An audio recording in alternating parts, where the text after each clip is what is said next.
আসসালামু আলাইকুম প্রিয় এইচএসসি পরীক্ষার্থীবৃন্দ, তোমাদের সাথে আজকে আলোচনা করব চ্যাপ্টার 5 এর স্পেশাল সাজেশন নিয়ে। দেখো চ্যাপ্টার 5 এ আসলে কি কি আছে। চ্যাপ্টার 5টাকে যদি আমি একসাথে লিখতে চাই টপিক বেস, তাহলে দাঁড়াচ্ছে হচ্ছে 1 নং হচ্ছে প্রোগ্রামিং ভাষা এবং ভাষার প্রজন্ম, এখানে আছে অনুবাদের প্রোগ্রাম এবং প্রোগ্রাম উন্নয়নের ধাপসমূহ।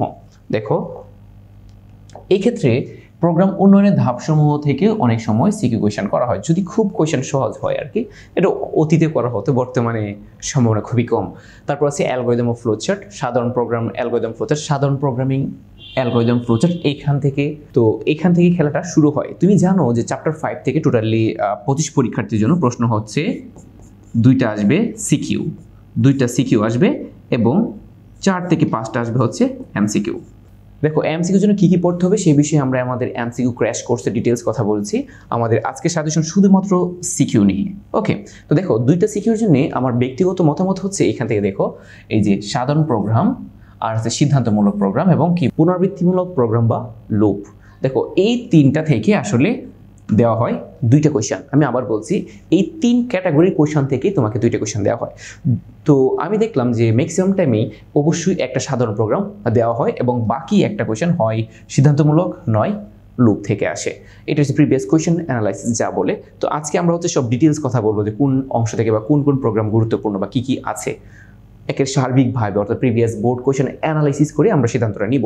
দেখো সো এই ক্ষেত্রে হচ্ছে সি প্রোগ্রামিংয়ে তোমার যে বিষয়গুলো সম্পর্কে ভালো ধারণা থাকতে হবে তা হচ্ছে ক্যারেক্টার সেট, কিওয়ার্ডগুলো মুখস্থ করবে, কারণ এখান থেকে এমসিকিউ আসবে। টোকেন, আইডেন্টিফায়ার অফ ভেরিয়েবল বা ধ্রুবক, বৈধ ভেরিয়েবল কোনটা, অবৈধ ভেরিয়েবল কোনটা এবং কোনটি সঠিক কিওয়ার্ড, এগুলো ভালো করে মাথায় রাখতে হবে, এমসিকিউ আসবে। সো এখানে হচ্ছে তুমি জানো যে ইফ দিয়ে জানা থাকতে হয়, ইফ এলস দিয়ে জানা থাকতে হয়, এলস ইফ জানা থাকতে হয়। তো সুইচ থেকে পরীক্ষায় প্রশ্ন আসে না এখন, তবে আসতেও পারে, বলা যাচ্ছে না। সো বোর্ড বই যদি উল্লেখ করা নাই, তো আমি সুইচ নিয়ে কথা বলতে চাচ্ছি না। তোমরা হচ্ছে এলস ইফ দিয়ে যে কোনো প্রোগ্রাম শিখতে হবে, অর্থাৎ এলস ইফ তোমার টোটালি ক্লিয়ার থাকতে হবে এবং পাশে আছে কে ইফ এলস। তাহলে সিদ্ধান্তমূলক থেকে এই দুইটা স্টেটমেন্ট খুব ভালো করে তোমার ধারণা থাকতে হবে। তারপর আছে দেখো লুপ থেকে তোমাকে এখানে যা যা উল্লেখ করা আছে এই 4টাই তোমার ক্লিয়ার থাকতে হবে। ফর থেকে কীভাবে তুমি হোয়াইলে কনভার্ট করবা, হোয়াইল থেকে কীভাবে তুমি ডু হোয়াইলে করবা, ডু হোয়াইল থেকে কীভাবে গো টুতে করবা। সো বি কেয়ারফুল, এই গো টুর কিন্তু আরেকটা বিকল্প নাম আছে। অনেক সময় বলা হয় ইফ বা সিদ্ধান্তমূলকের মাধ্যমে লুপের প্রোগ্রামটাকে প্রতিস্থাপন করো, অর্থাৎ কোনো একটা লুপ দিয়ে প্রোগ্রাম লেখা আছে, ফর লুপ দিয়ে, তোমাকে বলবে সিদ্ধান্তমূলক স্টেটমেন্ট ব্যবহার করে এটা সমাধান করো। তাহলে এই ক্ষেত্রে তুমি কার সাহায্য নিবা? গো টুর সাহায্য নিবা, মনে থাকবে। সো গো টুকে বলা হয় ইফ গো টু, গো টুকে বলা হচ্ছে কি ইফ গো টু বলা হয়। তোমরা হচ্ছে সহজ শব্দের জন্য অনেক সময় আমাদের জানা জিনিসটাতে আমরা আটকে যেতে পারি। ওকে, তো আর জাম্পিং স্টেটমেন্টের ক্ষেত্রে দেখো এই যে ব্রেক এ কন্টিনিউ, এটাও তোমাদের জন্য যথেষ্ট গুরুত্বপূর্ণ। সো ব্রেক নিয়েও আমাদের চ্যাপ্টার 5-এ ডিটেলস কথা বলা আছে, ব্রেক কন্টিনিউ কীভাবে কাজ করে। সো এখন ইদানিংকালে প্রশ্নে যেভাবে একটু উপরের দিকে যাচ্ছে, অর্থাৎ একটু তোমার ক্রিয়েটিভিটি চেক করার দিকে মুভ করতেছে। তো এই ক্ষেত্রে কিন্তু তোমাকে বলতে পারে যে কোনো একটা লুপ থেকে যে অমুক বাদ দিয়ে তুমি ওইটা কাজ করো, অর্থাৎ 1 থেকে 10 পর্যন্ত সংখ্যা প্রদর্শন করো 4 এবং 5 ছাড়া।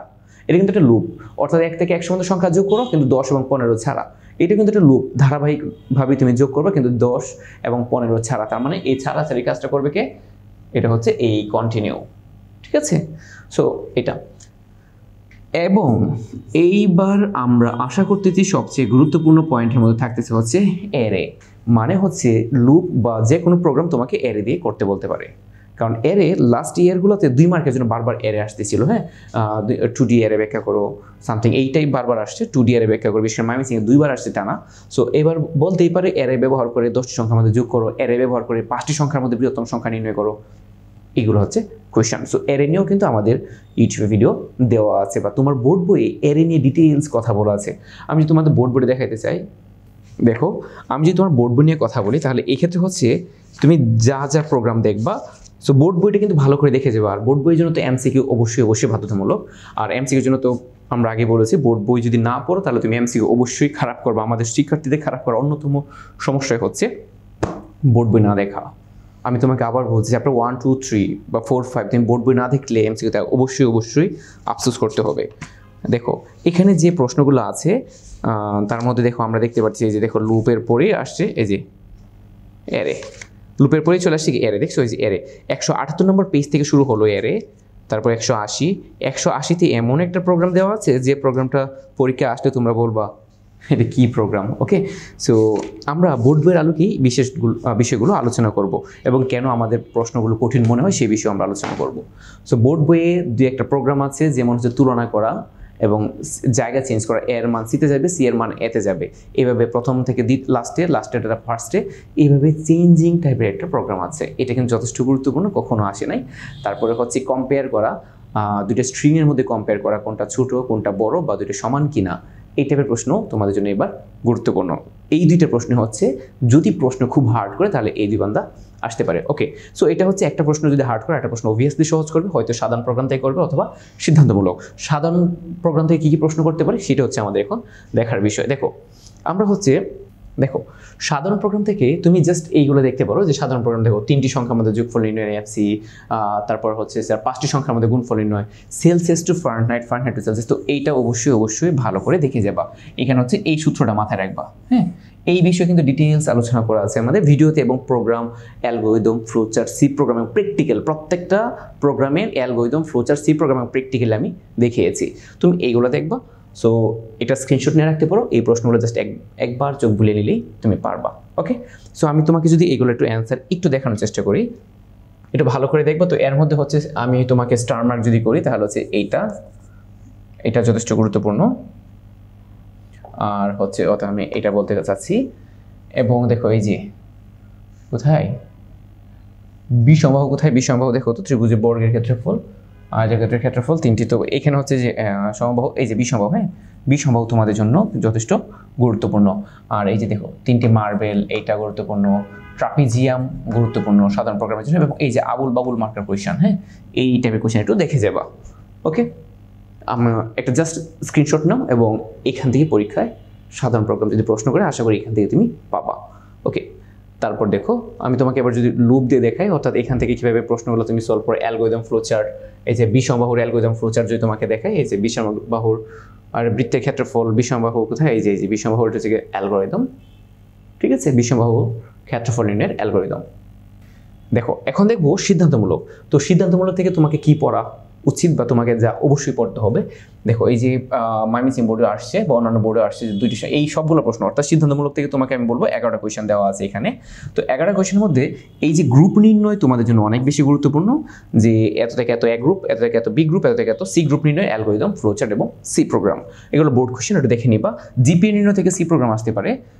আর এই যে চাকরির বিষয়টা, এইটা হচ্ছে তোমরা দেখো, কারণ হচ্ছে এই যে চাকরির বয়স সীমা 18 থেকে 35, এইটা একটু যত্ন সহকারে দেবে। এটা বোর্ড বইয়ের কোয়েশ্চেন, আমি আবার রিপিট করতেছি, এইটা কিন্তু আমি 3 স্টার দিয়ে রাখলাম, এটা বোর্ড বইয়ের কোয়েশ্চেন এবং সময়ের সবচেয়ে আলোচ্য বিষয়, জুলাই বিপ্লবের মূল নায়ক, এই যে চাকরির বয়স সীমা। ওকে, সো এটা যথেষ্ট গুরুত্বপূর্ণ, সমসাময়িক বিষয়গুলো মাথায় রেখে তুমি বুঝতে পারবা। তারপর হচ্ছে আরেকটা বোর্ড বইয়ের কোয়েশ্চেন হচ্ছে, দেখো এই যে ফিজবাজ, হ্যাঁ, সো 3 ধারা বিভাজ্য, 5 ধারা বিভাজ্য, 7 ধারা বিভাজ্য হলে কি হবে, এই টাইপের কোয়েশ্চেন। সো আমি সিদ্ধান্তমূলক থেকে তোমাকে হচ্ছে আর আছে কি অধিবর্ষ, এই কয়েকটা প্রশ্নে আমি তোমাকে মানে বোল্ড করে দিতে পারি যে হ্যাঁ 1টা 2টা 3টা 4টা, এই 4টা যেন ভুলেও মিস না হয়, আর বাকিগুলো তো খুবই ইজি। এবার হচ্ছে আমরা লুপ থেকে দেখি। হ্যাঁ, তো দেখো ফিজবাজ থেকে যদি তোমাকে একটু দেখে রাখি, আমি এখানে কয়েকটা দেখে রেখেছি। দেখো ফিজবাজ থেকে কি আছে, দেখো স্যার ফিজবাজ এটা হচ্ছে অধিবর্ষ নির্ণয়ের, আর এটা হচ্ছে 3টি সংখ্যার মধ্যে বৃহত্তম সংখ্যা, এটা হচ্ছে ম্যাক্সিমাম, এটা হচ্ছে দেখো ফিজবাজ। হ্যাঁ, এই যে ফিজবাজ আছে, এটা বোর্ড কোয়েশ্চেন। তো এখানে ফিজবাজ না থেকে এখানে রহিম করিম জব ভালো থাকতে পারে। হ্যাঁ, যা ইচ্ছে তাই থাকুক, সিস্টেম অলমোস্ট সেম। দেখো সো এটা হচ্ছে চাকরির বয়স সীমা নির্ণয়, তুমি এলিজিবল অর নট এলিজিবল। আর হচ্ছে যে কি আছে, এবার লুপে দেখো। সো লুপের ক্ষেত্রে আমরা কি দেখবো, দেখো তো লুপ থেকে দেখো কিভাবে কোয়েশ্চেন আসতে পারে। সো আমরা যদি লুপের সবগুলো কোয়েশ্চেন দেখার চেষ্টা করি, এই হচ্ছে লুপ, দেখো 1 থেকে শুরু করে এই যে 31 পর্যন্ত। সো এটা হচ্ছে নর্মাল 1 থেকে 10 পর্যন্ত সংখ্যা প্রদর্শন, এগুলো তুমি জাস্ট একটা স্ক্রিনশট নিয়ে রাখো এবং এইগুলো জাস্ট এক পলক দেখে নিবে, একটা পারলে তুমি সব পারবা। লুপের বৈশিষ্ট্যটা হচ্ছে এমন। আর যদি এই টাইপের প্রবলেমে কোথাও কোনো সমস্যা হয় তাহলে কি করবো, আমাদের প্লেলিস্টে যাও, এখানে সবগুলো অ্যান্সার দেওয়া আছে অ্যালগরিদম, ফ্লোচার্ট, সি প্রোগ্রাম সহকারে।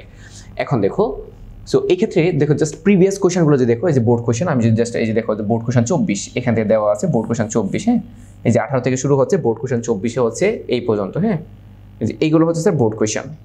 সো এই পর্যন্ত হচ্ছে তোমার কি বোর্ড কোয়েশ্চেন হচ্ছে এইটা।